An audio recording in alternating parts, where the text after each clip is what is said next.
Hey everyone, Pablo here, and today I wanted to mix things up. I wanted to do a review outside in the backyard, but well, it's bloody cold and also it's very windy, so no originality for you guys. I'm really sorry. I'm just watching the video after I recorded it, and everything is a mess. You can see the light, and the setting is just awful, and my energies are all weird. But I'm going to upload it anyway because yes. Quantity over quality when it comes to YouTube. Boom, productivity tips. I still hope you enjoy it.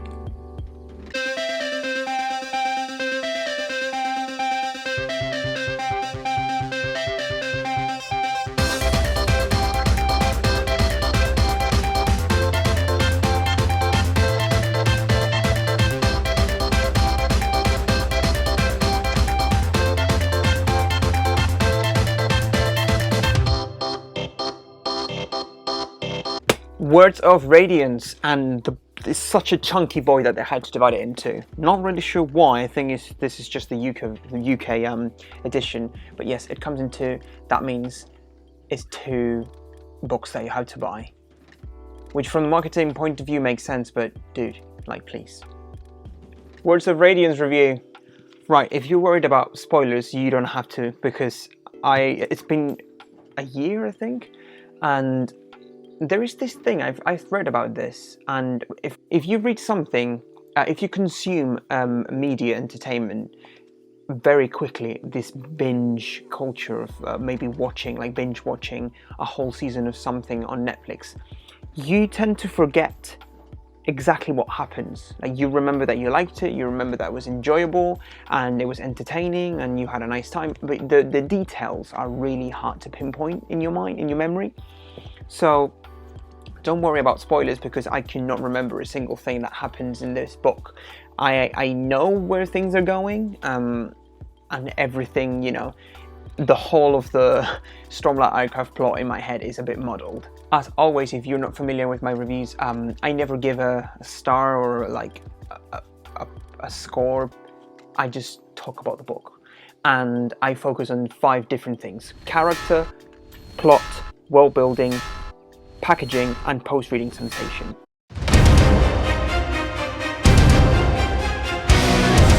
Character.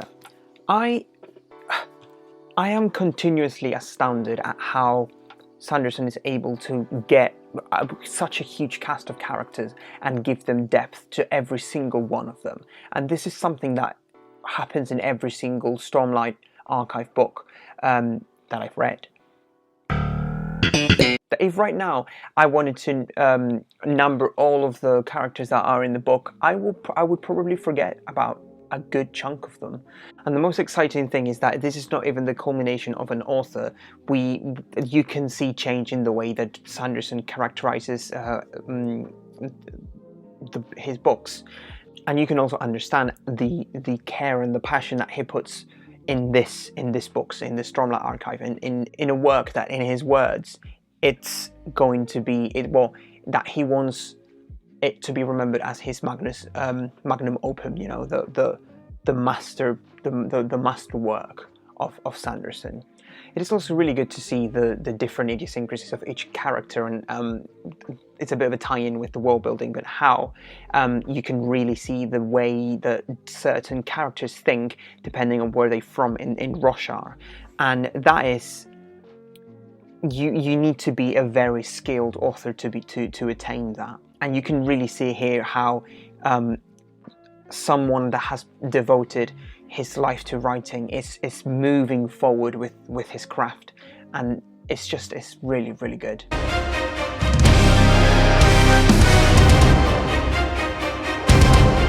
Plot. Okay, now I was going to read the whole thing, but honestly, the thing about plots and Sanderson is that he can make each chapter or each part of the book a mini novella, and it's like his books are a compilation of smaller novellas, and you just have more and more content. So really, the fact that he's an epic writer and his epic fantasy and it's 1,000 pages plus, I'm all in for it, because it doesn't really matter. I don't mind reading a very long, meandering prose if the author has the ability to captivate me and to keep my attention all the way, and that is what happens in Words of Radiance, and well, basically in the majority of Sanderson books. Oh no, I've been recording without the light. Lighting. Don't expect a massive jump in quality in the video. It's just the lighting. I don't remember any lulls in the narrative, and I really liked it. I really liked the story. He's a natural storyteller, and he knows how to maintain your attention throughout hundreds and hundreds and hundreds of pages. What else is there to say? Actually, yeah, no, there are things to say. I really would like to spend maybe 1 or 2 hours in his head. And actually, no, I know. I was going to go on a tangent, sort of like to think how he's able to manage all of these different plots and storylines. And I seem to remember that he has a continuity editor, or a continuity person. I get it. I get that with the I don't know how many plot lines, how many storylines we have here, how many arcs we have here. I understand why you need a person that is, you know, fully employed to check on the narrative and to check if you're doing things correctly, and that's really good. The fact that you have to treat writing as a small business. When you're an author, you're also a small business owner, and you have to know the trade and how it works. Massive props to Sanderson for understanding that, and to go all in and to do the things that needs to be done. If I were to write something as complex as this, I would probably, it would be like an ever-evolving plot lines here that never end, more plot lines there that never end, and he has the ability to tie them. It doesn't matter how many plots there are. He knows how to keep track of each of them and how to merge them, and how to from this vast network of plots, how to end things. It's the ending that matters. Is the bringing everything to a conclusion, or at least to see progression in every single plot line. I'm losing track of what I'm saying. Really good plot. Really good plots. Next.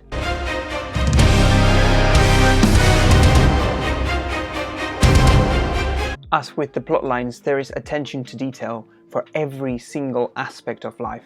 Something that gives credibility, and I've said it many times, gives credibility to the narrative. The economy, the fashion. There is a lot of focus in the fashion, and although it makes sense for some characters like Adeline, it doesn't matter how you pronounce it. Sometimes he can spend a bit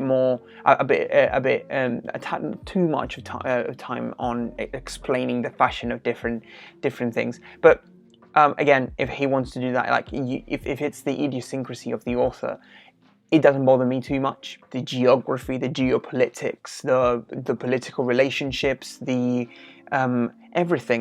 everything that you would find in a society, history, the tensions, the ethics of things like slavery, everything is taken care of. And I think what a fantasy writer wants to find in a book, or at least what I want to find in a fantasy book, from my perspective, is complexity. Is to be able to delve, to study a book, and spend time with something that absolutely makes me love this series, is that there is a lot of emphasis on how language works and the different glyphs. It's rich, it's vast, it's complex. I'm repeating myself. Really good world building. There is still one thing that is lacking, which is history. There are a lot of, and I understand now that I've read more, I understand that maybe it's because there are chunks of history that he wants to deliberately remain vague about, because it might play it might play a part in books to come. But there is a lot of thousands of millennia unaccounted for, and you really want to know what happened in that time.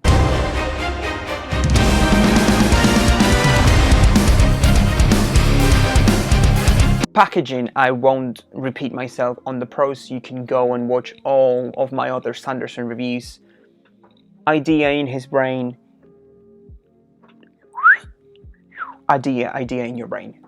I think that's what he wants. Dynamic, very quick, very fast-paced. No fat in terms of language. Everything is to the point, and I like that. Packaging in terms of this stupidity, this why would you... I don't understand half of the things that go into publishing, and I know there are a lot of considerations in terms of marketing and printing costs and things like that, but really, don't, like, just do a chunky one, just do a big one. Like, I've got books that are this thick. Don't divide it.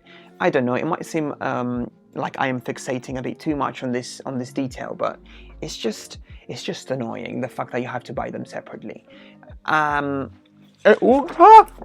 It also annoys me a tiny bit that I don't have the American edition of Words of Radiance, but it's fine. In the future, I'm pretty sure that I will buy multiple editions of the Stormlight Archive. It's just a bit, you know, I'm just being a bit fastidious.